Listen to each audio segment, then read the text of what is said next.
Jesucristo, el Verbo viviente, es el único medio de salvación. Él es el centro del pensamiento de nuestra vida, la fuente y la autoridad de la doctrina. El principal propósito de la vida de Cristo fue la obediencia a los mandamientos, exaltando la ley de Dios como un reflejo de su carácter. El principal mensaje a ser predicado en el mundo, basado en Apocalipsis 14, está representado por 3 ángeles llevando el Evangelio eterno al mundo entero. Este mensaje se basa en los encantos inigualables de Cristo y declara que la hora del juicio ha llegado y llama a obedecer los mandamientos de Dios. Mediante su palabra, Dios ha comunicado a los hombres el conocimiento necesario para la salvación. Las Santas Escrituras deben ser aceptadas como dotadas de autoridad absoluta y como revelación infalible de su voluntad. Y aunque el canon de las Escrituras inspiradas está cerrado, el Espíritu Santo continúa iluminando, amonestando y confortando al pueblo de Dios a través del testimonio de Jesús, el Espíritu de profecía. El camino a la vida se traza a través de un camino angosto que debe ser recorrido con confianza a las promesas que Dios dejó a hombres y mujeres fieles que dedicaron sus vidas hasta la muerte por el Evangelio eterno. Los fundadores de la Iglesia soñaron con el día en que la revelación sería una realidad en sus vidas. Miraron con los ojos de la fe a aquel día glorioso cuando finalmente la promesa sería cumplida en la venida magistral de Jesucristo a esta tierra para recompensar a cada uno según sea su obra.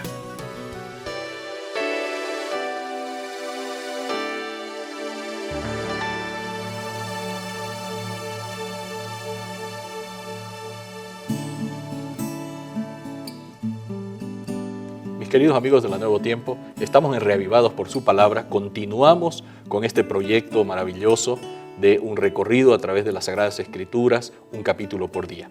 Pero además estamos añadiendo una profundización a través del estudio del espíritu de profecía que nos ayuda a entender y comprender mejor todo lo que es el mensaje del Creador.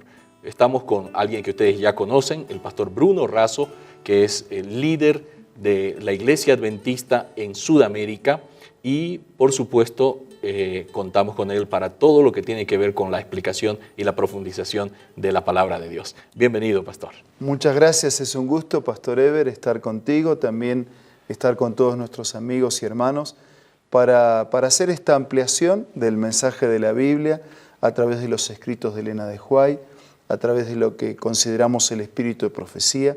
La misma Biblia dice que hay que creer en Dios para estar seguros y en sus profetas para ser prosperados. El mismo libro de Apocalipsis nos dice que en el tiempo final de la historia de la humanidad se manifestaría el don de profecía. Es decir, Dios concedería un mensaje especial para su pueblo, para sus hijos, no para reemplazar ni para contradecir las escrituras bíblicas, sino para ampliarlas, para profundizarlas, para ayudarnos en la aplicación y en la práctica de la misma. Como un telescopio, cuando yo coloco un telescopio mirando hacia el cielo, no se agregan estrellas. Los escritos del espíritu de profecía no agregan verdades, no agregan un contenido bíblico. Lo que hacen es tomar el mismo contenido y ampliarlo, clarificar, detallarlo. Así que tenemos una ayuda de parte de Dios para comprender mejor su palabra y, por supuesto, aplicarla a nuestra vida.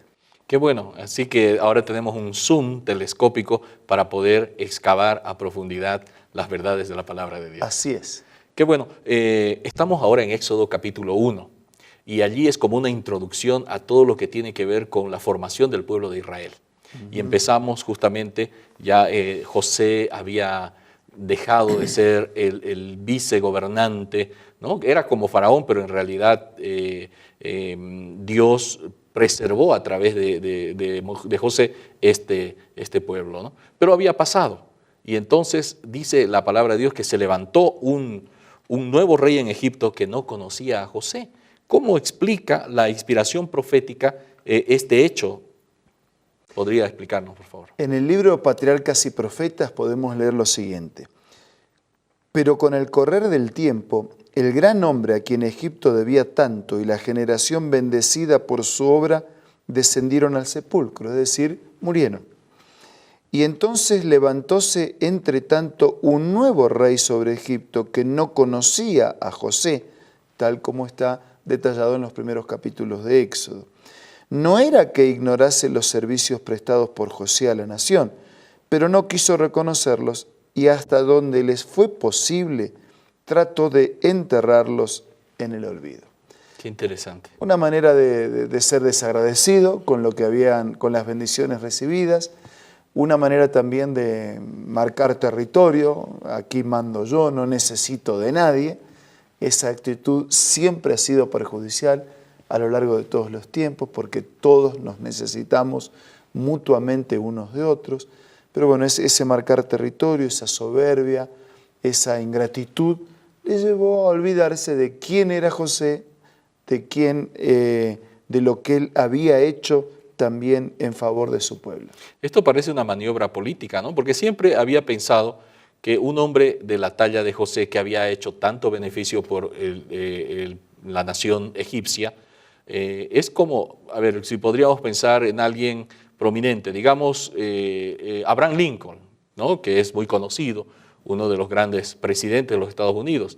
Sería como decir, ¿no? No existió, ¿no? ¿Qué hizo? ¿No? José puede ser equiparado con los grandes líderes de la historia de la humanidad, así que sería imposible que no lo conociera. Pero aquí está la explicación, ¿no? Era que realmente él quería ignorar, no quería reconocer, quería hasta donde fuera posible enterrar en el olvido. Porque en el fondo reconocer la actuación de José era reconocer la actuación de Dios. Entonces, quien rechazaba a José estaba rechazando a Dios.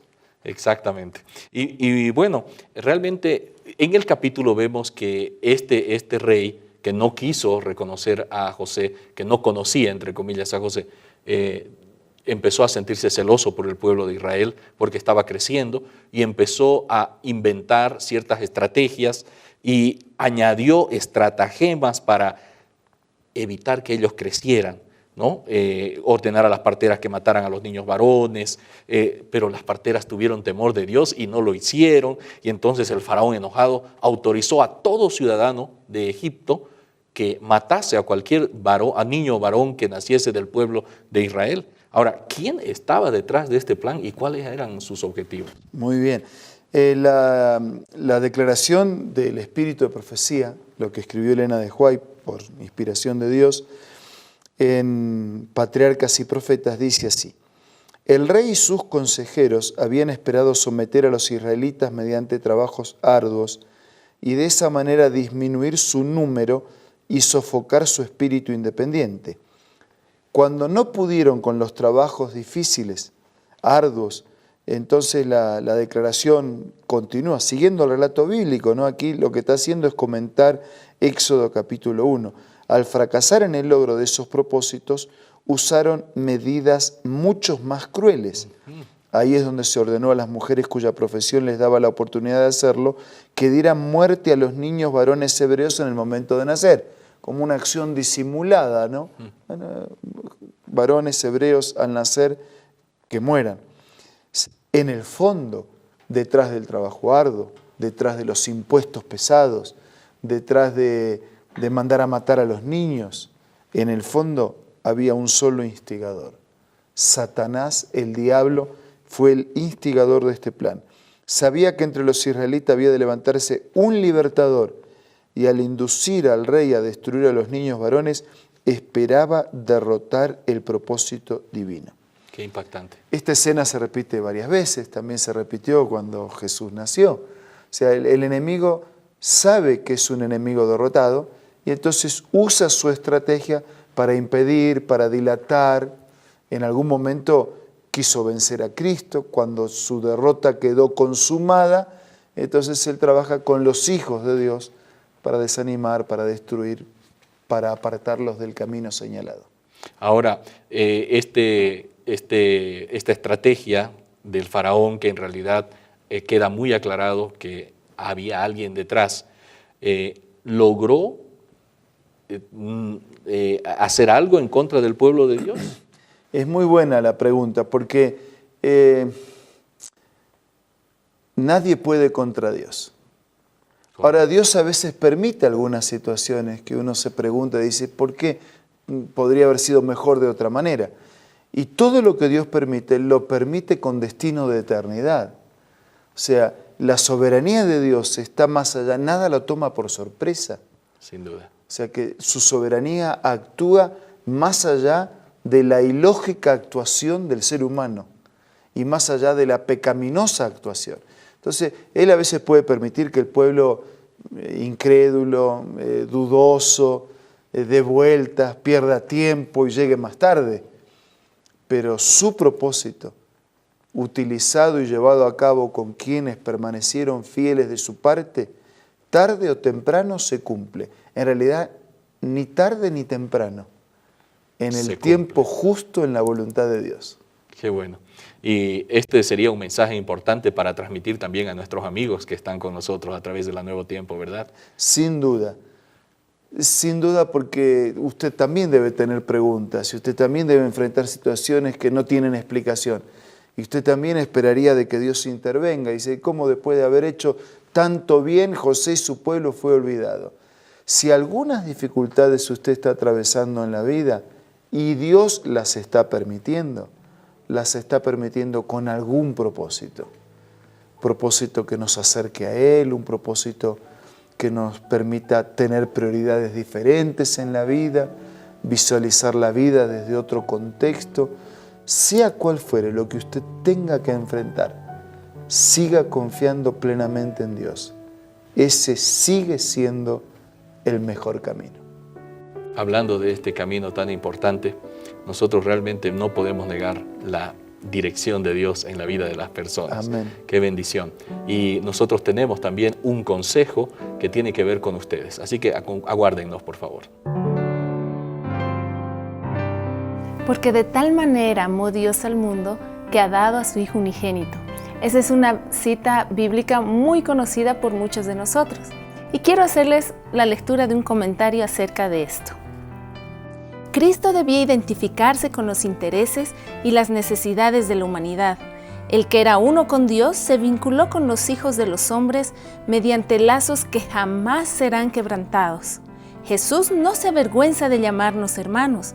Es nuestro sacrificio, nuestro abogado, nuestro hermano que lleva nuestra forma humana delante del trono del Padre. Linda cita que usted puede encontrarla en el libro Camino a Cristo, escrito por Elena G. de White.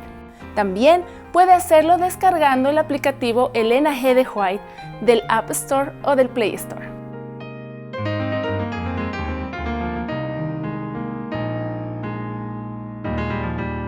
Nos encontramos en el programa Reavivados por su Palabra, acompañando la lectura de las Sagradas Escrituras y también profundizando con Creed en sus profetas. Pastor Bruno, un mensaje final y la bendición, por favor.